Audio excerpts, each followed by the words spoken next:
Salam saudara yang dikasihi Tuhan, berjumpa kembali di dalam program kita Dicat Scalia Apostolorum, yakni menjawab rupa-rupa angin pengajaran Kristen masa kini. Masih melanjutkan perbincangan kita mengenai bidat-bidat Kristen.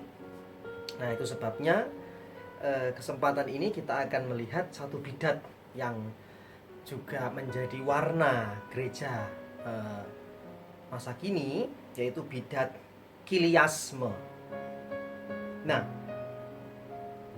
kalau saudara-saudara mengingat ada pengajaran mengenai kerajaan 1000 tahun, pemahaman ini lama kita dengar, bahkan sudah sering kita dengar, dan cukup menjadi viral, bahkan menjadi kesukaan dari beberapa kalangan orang Kristen mengenai perbincangan kerajaan 1000 tahun. Nah, kalau kita melihat kembali dalam sejarah gereja, sebetulnya ajaran tentang kerajaan 1000 tahun ini dipopulerkan oleh salah satu bidat Kristen yang bernama kiliasme, atau dengan kata lain, kiliasme ini disebut dengan kelompok milenialisme. Nah, diawali dari ajaran bidat pagan, ya. Kiliasme ini adalah diawali dari keajaran bidat kafir yang dipelopori oleh Kerintus, seorang gnostik Kristen yang hidup di abad pertama. Jadi kalau kita melihat latar belakang dari sejarah perkembangannya atau kemunculannya, rupanya dipopulerkan oleh salah seorang yang bernama Kerintus. Memang benar orang Yahudi pada umumnya percaya bahwa Mesias akan datang dan mendirikan kerajaan Mesias di bumi ini. Sebagian dari mereka meyakini bahwa kerajaan Mesias ini akan terjadi selama 1000 tahun. Ya. Agaknya konsep 1000 tahun mereka banyak dipengaruhi oleh kaum Zoroaster, ya, agama kuno waktu itu, yang memiliki ajaran serupa gitu. Nah, ini dilatar belakang karena Israel cukup lama di pembuangan, sehingga bersinggungan dengan satu agama kuno ini, yaitu agama Zoroaster, di mana orang Yahudi pernah dibuang di Persia begitu. Mereka hidup bersama dengan bangsa Persia, lalu ada yang menganut agama Zoroaster yang sangat banyak penganutnya di sana, yang sudah ada sejak abad ke-5 Masehi. Nah, agama Zoroaster banyak sekali kemiripan dengan agama Yahudi. Ya, karena agama ini menganut paham monoteis. Jadi sama, orang Yahudi pun juga menganut paham monoteis, artinya satu Allah saja begitu. Dan bagi penganut agama Zoroaster itu juga memiliki pemahaman bahwa Mesias menurut versinya akan datang begitu. Dan Mesias menurut agama Zoroaster adalah bernama Sausian. Ya, Sausian ini akan datang setelah periode 1000 tahun yang akan diawali dengan kejahatan yang semakin besar, dan pada akhirnya setelah periode 1000 tahun yang terakhir, Sausian akan datang dan menghancurkan segala kejahatan, membuat makhluk semuanya menjadi murni, ya, dan memberikan kebangkitan dan masa depan ilahi yang terjadi. Nah, ini sekilas kita melihat dulu bagaimana agama Zoroaster itu, sehingga nanti kita bisa menemukan titik temunya dengan pengajaran-pengajaran Kristen dalam tanda petik di masa kini, yang sebetulnya itu adalah pengulangan bidat masa lalu. Nah, jadi kembali, ya, Sausian ini, Mesias kaum Zoroaster ini, akan memulihkan segala sesuatu dan membuat segala sesuatu, membuat segala ciptaan menyatu dengan Ahura Mazda. Ahura Mazda ini adalah Allah yang baik, ya, kalau dalam paham, karena karena agama Zoroaster ini adalah campuran Gnostik. Gnostik terkenal dengan pembagian dua dunia, baik dunia yang materi maupun yang non materi. Dunia yang materi itu dunia yang baik, dunia non materi yang kelihatan ini jahat. Nah, dunia yang non materi itu, yang baik itu, bagi kelompok Zoroaster namanya Ahura Mazda. Dia adalah permulaan dan akhir pencipta segala sesuatu dan yang tidak terlihat oleh mata, kekal murni dan tidak ada kejahatan. Ya, tapi harus dibedakan dengan Daena. Ya, maaf, dibedakan dengan Asya, yaitu prinsip hukum. Nah, Asya merupakan prinsip hukum alam semesta yang mengatur keseimbangan alam seperti musim, pergerakan matahari, bulan, dan bintang. Nah, tetapi kita melihat ciptaan jasmani yang kelihatan atau geti ada untuk memenuhi rencana atau hikmat penciptaan yang melekat di sisi Ahura Mazda. Tetapi Ahura Mazda tidak dapat dikatakan sebagai pencipta kejahatan. Berbeda, karena Ahura Mazda ini bukan mencipta yang jahat, tapi hanya yang baik-baik saja. Nah, itu menurut agama Zoroaster, ya. Dan ternyata warna ini masuk di dalam agama Yahudi kala itu, gitu. Dari sini kita dapat melihat bahwa ajaran tentang masa 1000 tahun dari Zoroaster secara bertahap masuk dalam agama Yahudi dan mempengaruhi pemikiran teologis orang Yahudi. Ditambah lagi mereka sudah tidak menjadi satu bangsa yang merdeka. Nah, mengenai hukum Yahudi yang meyakini masa 1000 tahun dan pengaruhnya dalam kekristenan, Nander's History of Christian Dogma volume 1 halaman 248 menyebutkan demikian. Gagasan tentang kekuasaan Mesias berawal dari Yudaisme. Karena di antara orang Yahudi meyakini bahwa Mesias akan memerintah 1000 tahun di bumi. Produk-produk khayalan agama Yahudi semacam ini masuk dalam agama Kristen. Ternyata kita tahu bahwa sebetulnya ini merupakan pengaruh dari Zoroaster dan pengaruh dari agama Yahudi yang tercampur dengan Zoroaster, dan itu masuk ke dalam kekristenan. Nah, pengaruh ajaran 1000 tahun ini lambat laun masuk dalam kekristenan. Ya, dipopulerkan oleh Kerintus. Ya, dan Kerintus inilah yang dilawan oleh Rasul Yohanes dalam Injilnya, suratnya, ya, dan kitab Wahyu. Kerintus sebelumnya adalah penganut Gnostik dengan pemikiran pagannya, adalah orang pertama yang mencoba memperkenalkan ajaran 1000 tahun ini ke dalam agama Kristen. Dalam buku sejarah gereja yang ditulis Eusebius, sejarawan gereja abad keempat, Ecclesiastical History, buku 3 bab 28, disimpan sebagian dari tulisan-tulisan Gaius yang hidup sekitar akhir abad kedua, yang memberi kita kisah tentang bidat Kerintus ini. Begini bunyinya. Tetapi Kerintus juga melalui wahyu-wahyu yang ditulisnya, dia ingin kita percaya bahwa dia adalah seorang rasul agung, membawa kepada kita kepada hal-hal yang luar biasa yang pura-pura ditunjukkan kepadanya oleh para malaikat. Dia mengatakan bahwa akan ada waktu 1000 tahun untuk pesta kawin. Salah satu ajaran yang dia ajarkan adalah bahwa Kristus akan memiliki kerajaan duniawi.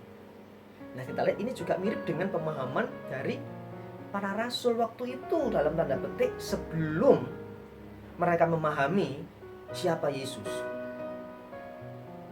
Ya, sebelum para rasul ini memahami siapa Yesus. Kita mengingat Yohanes dan Yakobus, ya, ibunya meminta supaya mereka berduduk di kanan kirinya. Bahkan Petrus menjelang Yesus naik ke surga, dia masih bertanya, kapan kamu memulihkan kerajaan Israel? Nuansa politis ini masih ada di pikiran para murid kala itu. Tetapi setelah peristiwa Pentakosta, berubah semua mindset para murid menjadi rasul yang memberitakan Injil Yesus Kristus, memberitakan ajaran yang benar itu kepada seluruh makhluk. Ya, yang menjadi ajaran yang kudus dan apostolik yang diikuti oleh gereja sepanjang abad, iman yang sekali untuk sekalian.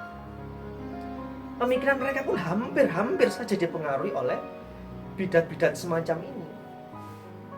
Selanjutnya dalam buku sejarah gereja oleh Gregory dan Ruther halaman 30 menegaskan demikian. Kerintus meminta para pengikutnya untuk mempertahankan bagian dari hukum Musa, tetapi untuk mengatur kehidupan mereka dengan teladan Kristus, dan mengajarkan bahwa setelah kebangkitan Kristus akan memerintah di bumi dengan murid-muridnya yang setia selama 1000 tahun.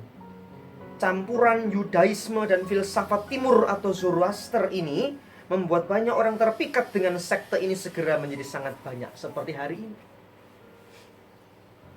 Iya, bahwa banyak mereka yang senang dan gemar kalau sudah bicara peristiwa akhir zaman. Apalagi dalam topik 1000 tahun. Gemar. Dan mereka mengatakan, wah, luar biasa. Tetapi ketika kita melihat, mengkilas balik kepada sejarah gereja, kita akan berpikir dan kita akan mempertimbangkan beribu-ribu kali mengenai hal ini, begitu. Kelompok ini menjadi bidat terburuk pada abad pertama untuk pendirinya. Dalam ajaran ini ditolak oleh gereja purba yang ditegaskan dalam konsili ekumenis di Efesus tahun 430 Masehi. Tentunya dengan demikian juga akan banyak yang protes. Kenapa sih Pak kok harus kembali ke Bapak Gereja, harus kembali ke konsili? Kenapa tidak kembali ke Alkitab saja? Ada kalimat-kalimat demikian. Kita pokoknya harus kembali ke Alkitab saja, Pak. Karena dengan Alkitab sudah cukup. Ya, kalau demikian, kalau hanya kembali pada Alkitab sudah cukup, jadi jangan terima Tritunggal. Karena Tritunggal tidak tertulis di Alkitab. Jangan memakai gelar pendeta, karena gelar pendeta tidak ada di Alkitab. Jangan merayakan Natal, karena di Alkitab tidak pernah diutus atau tidak pernah diminta merayakan Natal. Ada banyak lagi lainnya. Kenapa harus Bapak Gereja? Kenapa nggak para rasul? Masalahnya Bapak Gereja itu muridnya rasul. Kalau Anda menolak Bapak Gereja, Anda menolak Rasul. Kalau Anda menolak Rasul, berarti Anda menolak Yesus. Itu nggak bisa terputus mata rantai itu. Nah, kalau ada yang mengatakan demikian, cukup Alkitab. Tahukah kita bahwa Alkitab pun itu adalah risalah para Rasul? Yang menyusun kanon itu Rasul. Yang menyusun kanon adalah Bapak Gereja dalam konsili Yamnia dan konsili Kartagi. Kalau kita bilang hanya kitab suci, berarti jalur mana yang Anda bilang hanya kitab suci itu? Karena kalau Anda bilang hanya kitab suci, berarti Anda menolak Bapak Gereja. Sama dengan menolak kitab suci, karena kitab suci adalah risalah Bapak Gereja. Bapak Gereja muridnya Rasul. Bagaimana bisa terputus? Hanya menerima kitab suci, tapi tidak mau menerima yang menyusun, mengkanonkan Bapak Gereja. Yang mengkanonkan Bapak Gereja Anda tolak, berarti Anda menolak Rasul, kan begitu? Nah, konsep berpikir seperti ini harus dipelajari oleh gereja masa kini, supaya gereja masa kini tidak buta sejarah. Iya. Tidak mengerti silsilah imannya. Karena apa? Malas belajar. Nah, itu sebabnya kembali dalam bagian ini bahwa bidat-bidat seperti ini sudah dikutuk oleh gereja, tapi entah mengapa diulang lagi oleh gereja masa kini. Rasul Yohanes menyebut pendiri Kiliasme ini, Kerintus, sebagai musuh kebenaran. Sudah tahu musuh kebenaran kok diikuti lagi, diajarkan lagi masa kini, dengan mengatakan bahwa ini teologi Rasul Yohanes 1000 tahun ini, Wahyu 20. Yohanes saja mengkritik Kerintus, menolak Kerintus karena Kerintus musuh kebenaran, kok Anda ikuti Kerintus? Dengan alasan katanya ajaran Yohanes dari mana itu? Berarti kan pencemaran nama baik bagi Yohanes. Itu ada pasalnya kan?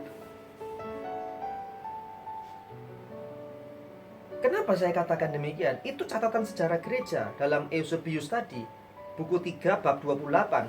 Yohanes atau Rasul Yohanes anak Zebedeus pernah marah. Makanya mengapa Yohanes disebut anak Zebedeus? Zebedeus itu artinya anak guruh, anak guntur. Mengapa disebut guntur? Karena temperamen. Nah, dalam dokumen sejarah gereja ini, muridnya melihat sendiri. Murid Rasul Yohanes itu Polikarpus dan Irenaeus. Melihat sendiri bagaimana gurunya marah waktu itu. Kalau kita lihat di dalam buku Eusebius ini, dokumen sejarah gereja abad keempat, beliau mengatakan begini kepada kelompok Kerintus. Mari kita pergi sebelum bangunan ini runtuh. Kerintus, musuh kebenaran, ada di dalam. Betapa marahnya Rasul Yohanes melihat Kerintus ini. Tapi herannya, bidat Kerintus, ajaran Kerintus diulang lagi oleh gereja masa kini dengan teologi 1000 tahunnya. Begitu. Selanjutnya banyak ajaran Korintus yang ditolak gereja, dan khususnya Rasul Yohanes yang diambil kembali oleh kaum modern sebagai contoh. Dalam Mosaim Ecclesiastical History halaman 50, Korintus meminta para pengikutnya untuk menyembah Allah yang Maha Tinggi. Dia menjanjikan kepada mereka kebangkitan tubuh yang akan digantikan oleh kesenangan yang luar biasa dalam pemerintahan Kristus selama 1000 tahun. Karena Korintus mengira bahwa Kristus selanjutnya akan kembali dan akan memerintah bersama para pengikutnya selama 1000 tahun di Palestina. Bukankah juga banyak pengajaran masa kini mengatakan nanti Kristus akan mendirikan 1000 tahunnya di bumi? Gitu. Jadi gereja masa kini sejatinya bersyukur. Mengapa? Karena kita punya dokumen sejarah gereja yang membedah bidat-bidat Kristen masa lalu yang ternyata diulang masa kini. Jadi kita mesti bersyukur untuk harta rohani ini. Kalau kita perhatikan seberapa dekat ajaran kaum Kiliasme modern berpegang teguh pada pendiri mereka, Korintus, walaupun menghilangkan sisi sensualitasnya, karena bidat Korintus ini memiliki segi sensualitas, artinya ada penyembahan secara sensualitas, ya, menghilangkan itu tapi menerima teologi mengenai 1000 tahun ini. Bagaimana gereja purba menganggap ajaran Korintus? Bagaimana gereja mula-mula menganggap itu? Ya, Rasul Yohanes sebagai titik pijak kita menyebutkan bahwa Korintus adalah musuh kebenaran. Ajarannya bukan ajaran Kristus, apalagi bukan wahyu Yesus Kristus. Jadi kalau ada yang mengatakan sekarang, oh ini 1000 tahun ini Alkitabiah ajaran Rasul Yohanes, perlu dikaji ulang. Jangan-jangan terputus dari jalur ajaran Rasuliah atau ajaran apostolik. Jadi kalau dikatakan bahwa Kiliasme adalah ajaran Rasul Yohanes di kitab Wahyu 20, bayangkan Rasul Yohanes saja menolak Kiliasme, menolak Korintus. Kok orang Kristen menganggap itu Alkitabiah? Nah, biarlah itu menjadi pelajaran buat kita. Soalnya oleh program ini, jemaat Tuhan, para teolog, para pendeta, orang-orang Kristen diajak kembali berkaca pada sejarah gereja supaya tidak mengulang kesalahan masa lalu. Itu sebabnya mari saya mengajak kita untuk rajin belajar mengenai ajaran-ajaran apostolik, ya, dan Alkitab secara tepat, dan untuk meninggikan Yesus saja, bukan meninggikan saya, tapi meninggikan Tuhan Yesus saja yang adalah fokus dari pemberitaan Injil itu. Karena Tuhan Yesus itu mencintai kita tanpa syarat, mengasihi kita tanpa batas, dan memberkati kita tanpa sebab. Itulah harta rohani yang kita miliki. Sampai berjumpa lagi di dalam program berikutnya. Tuhan Yesus memberkati. Shalom.